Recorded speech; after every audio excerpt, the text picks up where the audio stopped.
अस्सलाम वालेकुम। मैं हूं आपका मेजबान राशिद इकबाल राशिद और आप देख रहे हैं आहंग टीवी। नाजरीन, हर इंसान के दिल में कुछ ख्वाहिशें और तमन्नाएं होती हैं।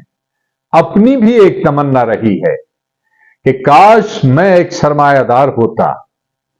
हराम और हलाल, जायज और नाजायज की तमीज किए बगैर एक बार पैसा हाथ लग जाता तो उसका कुछ हिस्सा मदरसे और मस्जिद में डालकर उसे हलाल और किसी सियासी पार्टी के फंड में कुछ रकम देकर कानूनी तौर पर जायज करा लेता और फिर उम्र भर ऐश में रहता।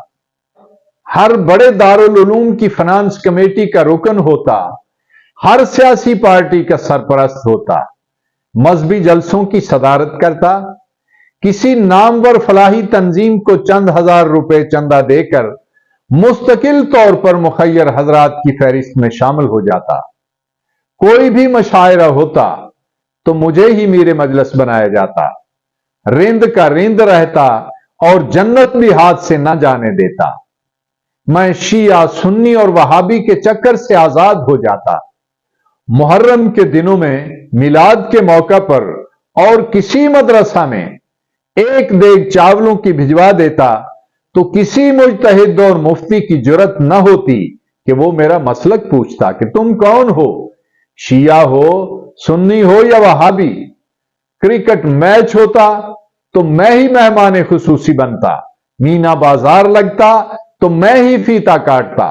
एक आध अस्पताल में एयर कूलर लगवा देता तो पेशानी पर मुस्तकिल तौर पर नाम की तख्ती आवेजा हो जाती।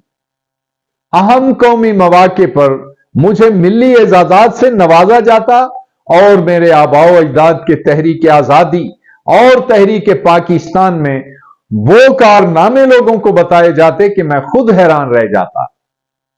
खा मेरे आबाओ अजदाद की सारी जिंदगी अंग्रेज के मामूली चाकरों को सलाम करते गुजरी होती। एक ही दिन में अगर कस्बे में दंगल और पुतलियों का तमाशा होता और रात को 11वीं शरीफ की महफिल होती तो दोनों जगहों की सदारती कुर्सी मेरे लिए खाली रहती, क्योंकि दोनों तरफ के इश्तहारात मेरे ही अतिया खास से छपे होते। जब मैं अपनी जिंदगी का निजाम इसी तरह मुरत्तब कर लेता तो फिर न मेरी स्मगलिंग कभी मौजूए बहस बनती और न कभी नमाज रोजे के बारे में पूछगछ होती।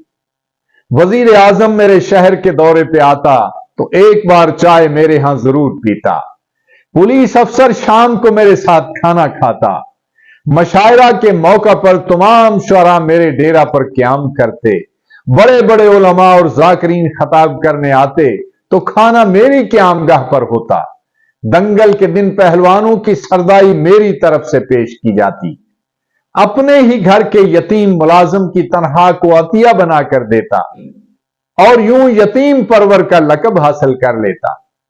घर के बर्तन मांजने वाली बेवा को माहाना उजरत इमदाद के तौर पर देता और यूं गरीब नवाज मशहूर होता।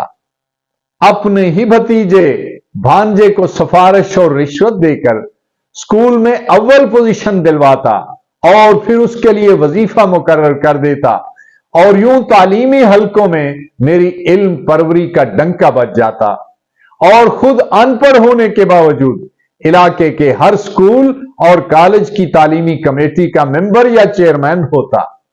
लेकिन क्या किया जाए, हजारों ख्वाहिशें ऐसी कि हर ख्वाहिश पे दम निकले। बहुत निकले मेरे अरमान, लेकिन फिर भी कम निकले।